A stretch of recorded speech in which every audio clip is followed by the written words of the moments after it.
Imagine this. You wake up in the morning, take your phone, open the news. The first headline, emergency address by the President of the United States at 3:00 at night. The second, the dollar collapsed by 40% overnight. And the third, banks are closed until further notice. This is not science fiction. This is a scenario that experts consider possible. And today we will live through it minute by minute, hour by hour, day by day. Welcome to the collapse of the dollar, the most terrifying economic catastrophe in the history of humanity. So, what exactly triggers the collapse? There can be many triggers. Perhaps China announces a massive sale of United States Treasury bonds worth $1 trillion. Or Saudi Arabia switches to the yuan for selling oil. Or the Federal Reserve announces emergency printing of another $5 trillion. Or a major bank like Bank of America suddenly goes bankrupt. The details do not matter. What matters is that trust in the dollar breaks instantly. Hour zero, trigger, 3:00 at night Eastern Time. The news hits the Bloomberg terminal. Professional traders in Asia see it first. The Tokyo Exchange is still operating. The reaction is immediate. Massive selling of dollar-denominated assets. The dollar index DXY falls by 15% in the first 30 minutes. This is unprecedented. Normally the dollar moves by 0.5 to 1% per day. 15% is a catastrophe. Gold soars from $2,000 to $3,500 per ounce. Bitcoin rises from $30,000 to $80,000. Everyone flees from the dollar into any assets at all. Hours 1 to 3. European panic, 4:00 to 6:00 in the morning. Europe wakes up. London, Frankfurt, Zurich see chaos. European banks that hold trillions in dollar assets begin to suffer losses. Deutsche Bank, which is already on the brink, announces a suspension of trading. Swiss banks introduce limits on dollar withdrawals. Panic spreads to the euro. Investors do not know which currency will be next. Futures on United States stocks, the S&P 500 and NASDAQ, collapse by 20%. Automatic trading halts, circuit breakers are triggered. But this does not help. Sell orders continue to accumulate. Hours 4 to 8. America wakes up, 7:00 to 11:00 in the morning. The east coast of the United States gets up. People check their phones. Shock. The president urgently appears on television. Remain calm. The situation is under control. Banks will open at the usual time. But panic has already begun. People run to the banks, lines at ATMs. Everyone wants to withdraw cash, while it is still worth something. The problem is that banks operate on fractional reserve banking. They actually have only 10% of deposits in cash. If 20% of clients want to withdraw money at the same time, the bank is bankrupt. By 10:00 in the morning, most ATMs are emptied. Banks introduce limits, a maximum of $500 withdrawal per day. People storm bank branches. Fights begin in the lines. Hours 9 to 12, United States trading session, 9:30 to 12:30.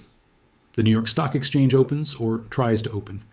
In the first minute, the S&P 500 falls by 12%. An automatic halt for 15 minutes follows. The exchange resumes trading. Another minus 10% occurs in 5 minutes. A second halt follows. By lunchtime, regulators make a decision to close the exchanges until the end of the day, citing technical problems. This is a lie. This is an attempt to stop the panic. But the closure of exchanges makes everything worse. Now no one can sell assets. Money is frozen. Panic doubles. Hours 13 to 18. Banking collapse, noon to 6:00 in the evening. The Federal Reserve holds an emergency meeting. They announce that the interest rate is raised from 5% to 15% as an attempt to defend the dollar. They also announce emergency lending to banks in the amount of $2 trillion and issue a call for calm. This does not work. Raising the rate to 15% kills the economy. Every person with a mortgage and every company with a loan suddenly goes bankrupt. By the evening of the first day, 3 large regional banks announce bankruptcy. The government declares bank holidays, meaning all banks are closed for an indefinite period. ATMs no longer work. Access to accounts is blocked. People are in panic. They have money in their accounts, but they cannot get it. Hours 19 to 24. Chaos on the streets, evening and night. Stores are stormed.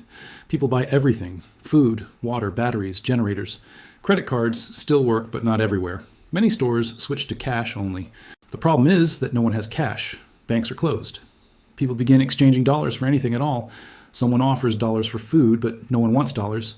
The currency loses value before their eyes. Prices soar. Gasoline goes from $3.50 to $15 per gallon. Bread goes from $3 to $20. This is the beginning of hyperinflation. By the end of the first day, the dollar has lost 40 to 50% of its value. Banks are closed. Exchanges are closed. Stores are being emptied. Streets are full of people in panic. Police impose curfews in major cities. The first night of the collapse. America does not sleep. The world does not sleep.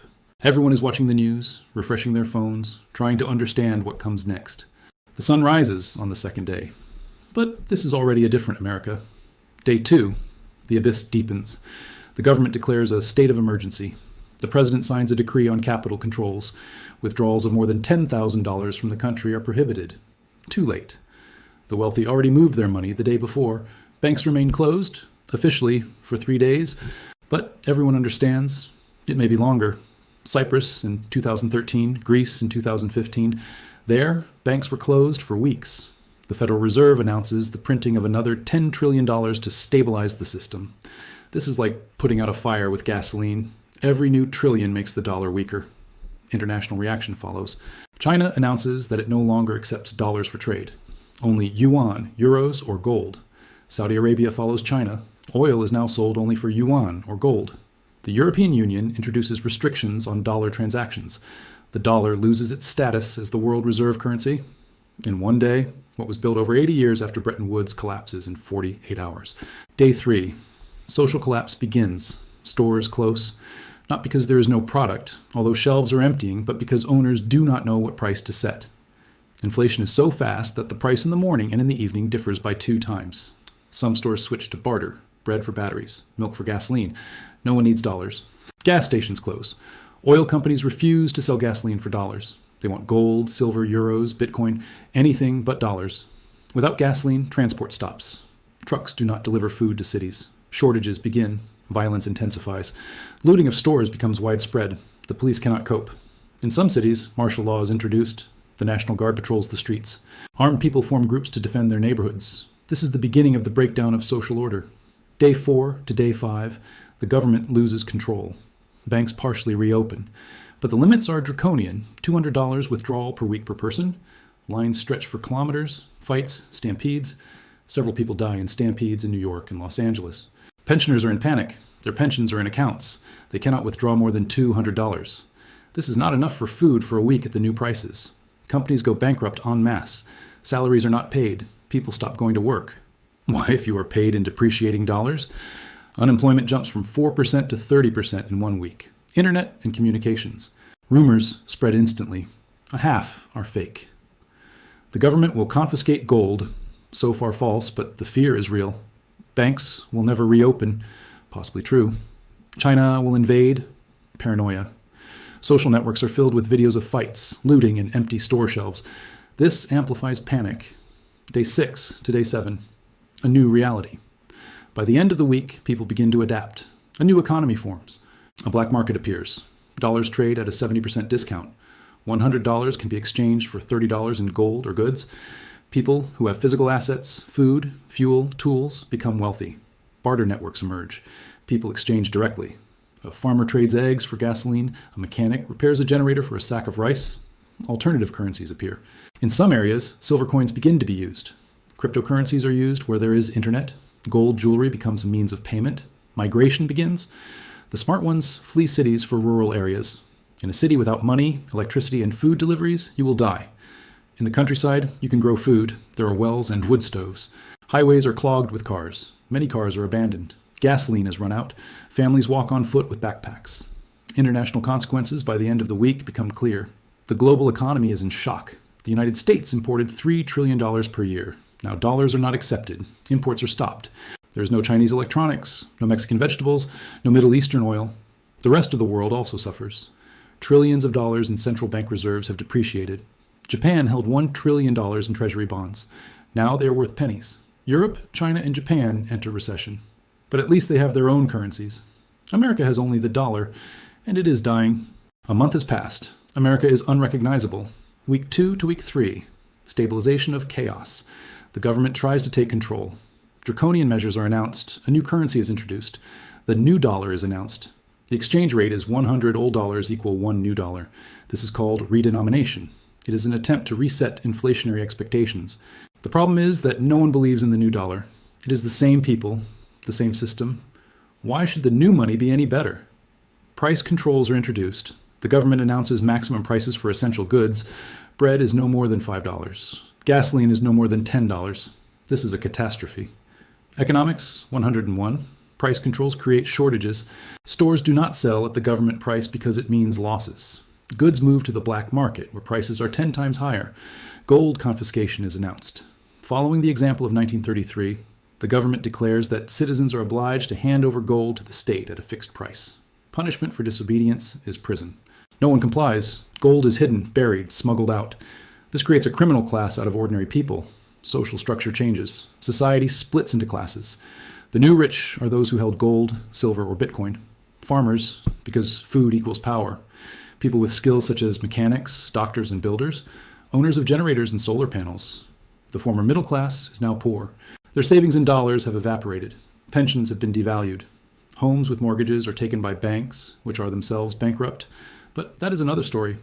The desperate are people without skills, without assets, without connections. They starve.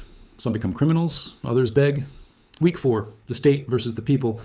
Tension grows. People blame the government. Protests erupt in Washington, New York, and Los Angeles. Some are peaceful, some turn into riots. The government responds with force. Curfews are tightened. Soldiers shoot looters on the spot. Some states begin to talk about secession. Texas is especially loud. We have oil, gas, and cattle. Why do we need Washington? This is the beginning of political fragmentation. The international picture, after 1 month, the world has split into blocks. The BRICS plus bloc, China, Russia, India, and Saudi Arabia, has created a new trade system based on gold and the UN. They trade with each other, ignoring the West. The European bloc survives. The euro is weakened but alive. The European Union introduces capital controls and restricts trade with the United States. Europe looks east, toward China. Latin America descends into chaos. The dollar was their reserve currency. Now national reserves have been devalued. Argentina and Venezuela sink deeper into crisis. Mexico closes the border with the United States. Too many refugees are trying to move in the opposite direction. United States allies, Japan, South Korea, and Taiwan, are in panic. The United States can no longer protect them militarily. China increases pressure on Taiwan. Japan urgently rearms. Korea looks north with fear. What happens to ordinary people after 1 month? Healthcare collapses. The medical system has failed. Hospitals demand payment up front, in gold, silver, or services. No payment means no treatment. People with chronic illnesses, diabetes, and heart disease die without medication. Food shortages are severe. The government introduces a ration card system, like in the Soviet Union. Each family receives rations: bread, rice, canned food. This is enough for survival, but not for living. The black market thrives. Everything is available there, but prices are 100 times higher than before the collapse. Crime explodes by 500%. Robberies, assaults, murders. The police are overwhelmed and demoralized. Their salaries have also been devalued. People arm themselves and defend themselves on their own. Families fall apart. Stress, poverty, violence. Divorce is impossible because the court system is overloaded. People simply separate. Children suffer the most. The psychological state of society. The first week is shock. The second week is panic. The third week is anger. The fourth week is despair. Suicides increase by 300%. People lose meaning. Everything they worked for, home, car, savings, has evaporated. Why live? But some adapt. They find new communities, new purposes. Survival itself becomes the goal. And what comes next, beyond 1 month? Experts predict several scenarios. Scenario 1 is slow recovery over 10 to 20 years. The government eventually stabilizes the new currency. The economy begins to grow from the ashes. But the United States will never again be a superpower. This is a new Argentina, a country with potential but broken. Scenario 2 is the breakup of the United States. States secede. Texas becomes independent, California as well. 3 to 5 new countries appear in place of the United States. Civil war is possible. Scenario 3 is dictatorship. In chaos, a strong figure takes power, promises order, establishes an authoritarian regime. Freedoms disappear, but streets become safer. People accept the bargain. Scenario 4 is external intervention. China or the United Nations offer humanitarian aid, but at a price, political influence. The United States becomes dependent on external assistance, the end of sovereignty. Conclusion. The collapse of the dollar is not just an economic catastrophe. It is the end of the world as we know it. The first 24 hours are panic and bank runs. The first week is social chaos and the breakdown of order. The first month is a new brutal reality. Could this have been prevented? Yes. Responsible fiscal policy, debt control, a strong economy. But this did not happen. Decades of money printing, debt accumulation, and living beyond means led to this. The question is not, can this happen? The question is when? Maybe in 1 year, maybe in 10 years. But if the trajectory does not change, it is inevitable. So what should be done? Diversify. Do not keep all your eggs in the dollar basket. Gold, silver, other currencies, Bitcoin, skills, land. Prepare. A food supply for 3 to 6 months. Water, a generator, medications. Sounds like paranoia. Ask the residents of Venezuela, Zimbabwe, or the Weimar Republic. Learn. Skills are worth more than money in a crisis. Can you fix cars, grow food, treat people? You will survive. The collapse of the dollar is not the end of the world. It is the end of a world built on the dollar. But life will continue. The question is how you will live through the first month.